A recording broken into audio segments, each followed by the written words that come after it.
such a wonderful sound, such a beautiful way to hit the ground. I hear you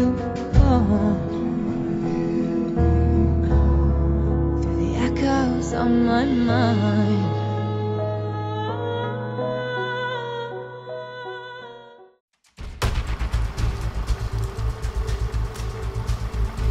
Today's story ends. My name's Frankie. I'm Nicole. They said Frankie Moore was troubled. Don't you think that's what I'm doing now? The truth, as always, is far more complicated. Get down, Frankie! Sometimes grown-ups fight, Frankie. Now, I was absolutely fascinated watching the film. It really gripped me. There were a lot of tears, a lot of emotions watching it. And for me, it felt like it was very much getting people to look at homeless people differently. Now, what inspired you to direct this film? I felt there was a lot of films that wasn't made on homelessness. You got I, Daniel Blake and other films like that, but I more wanted to touch on the voice of homelessness rather than an individual, if that makes sense. And I come from a very poor background. I was raised on a council estate. I was surrounded by homelessness. And when you're in that kind of that upbringing, you think, oh my gosh, is this going to be me? Is this where my life is going to lead? Because when you don't have a good education at that age as well, and you're kind of struggling in that kind of environment, you do feel like that. So I said to myself, I always promised to myself and my family, who are downstairs hiding somewhere, I always said to myself, I will give back to the community and I want to make a film on homelessness. And I remember actually writing this film when I was about 19, and I put a character, I called it Max. I don't know why I called it Max, and then I kind of drifted off, and then I come back to it about 10 years later. I was like, I'm going to make this. I'm going to make this film. This is going to happen.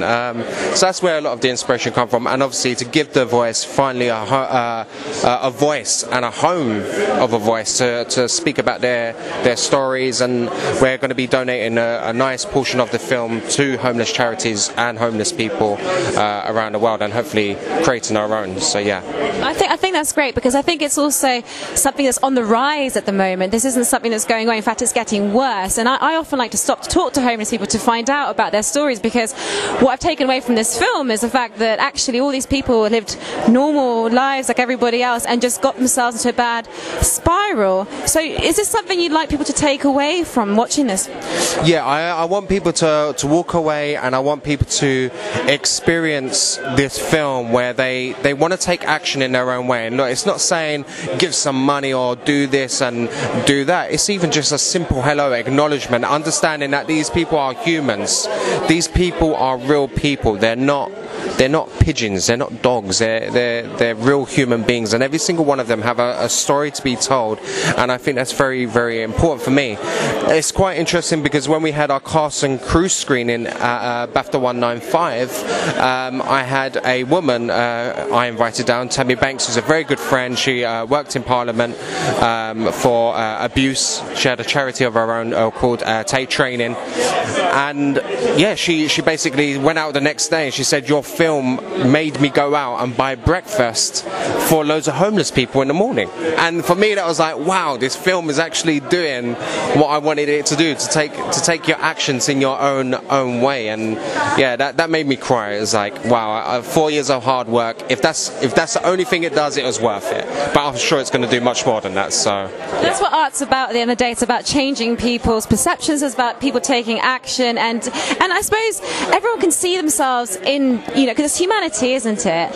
So for you, not only is this a very important film anyway, but it's actually your debut as a director. Yes, it was quite risky, to be fair, because I decided out of nowhere, okay, I've never directed in my life. I know how to make a film, and I directed some show reels and some short films, like roughly, but nothing to this extreme. And I thought, okay, I'm going to go for it. I think I can do this, and I kind of learned as I went. What was very interesting, I kind of learned as I went, and it was beautiful. Everything was an experience. I just kind of was zoned in, and apparently people were saying to me, and I hope they're not here, but that's telling me that I was a better director than actor. So I was like, I've been directing for about 2 years and acting for 20. So I thought your acting was very, very, very good. so yeah, it was just It must be quite challenging to do both at the same time. I mean, it's quite a gritty, gritty storyline as it is, but to be directing and acting. And then, did you also get involved with the casting? I cast the film, so I've done the whole casting process. Gosh, this is going to sound bad. I wrote the theme tune, so no, I didn't sing the theme tune. But I directed it, I produced it, I raised the funds for it. Some of the crew obviously helped with that as well, with a bit of a push. And I also cast it. I think I even made some of the wardrobes. I've done a location scouting.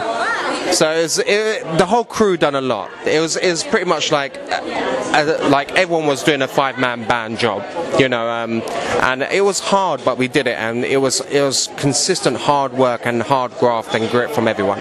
So yeah. It really is something that's going to stay with me. I just wanted to ask you as my final question.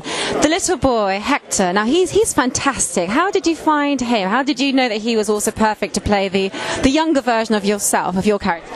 To be honest, that was hard, because when I was looking for actors, I thought I need to look for an actor that looked like me when I was a bit younger. And I come across loads of actors, I was like, nope. And for some reason, I saw his headshot, and there's something that I love with actors is they talk with their eyes.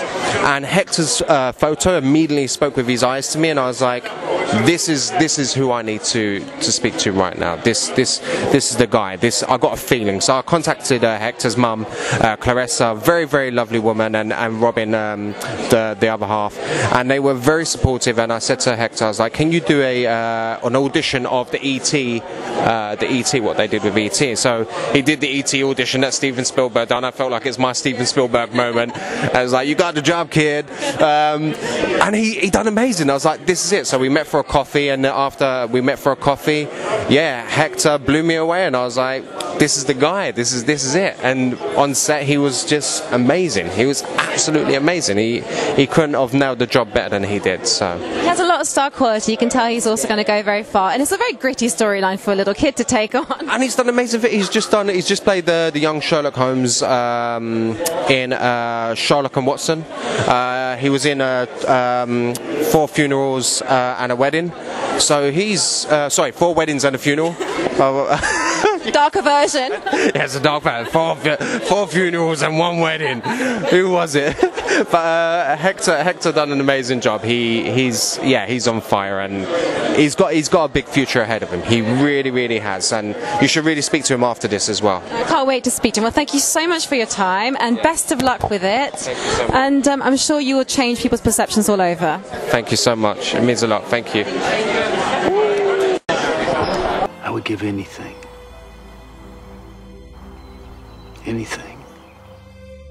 to have the chance to go home again.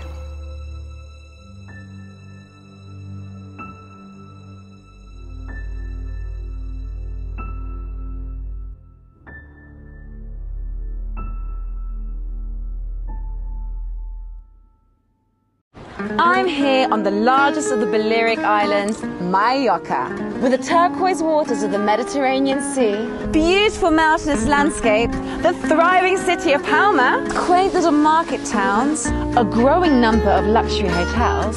It's no surprise that the likes of Audrey Hepburn and Elizabeth Taylor like to holiday here. So come and join me as I take you round Mallorca.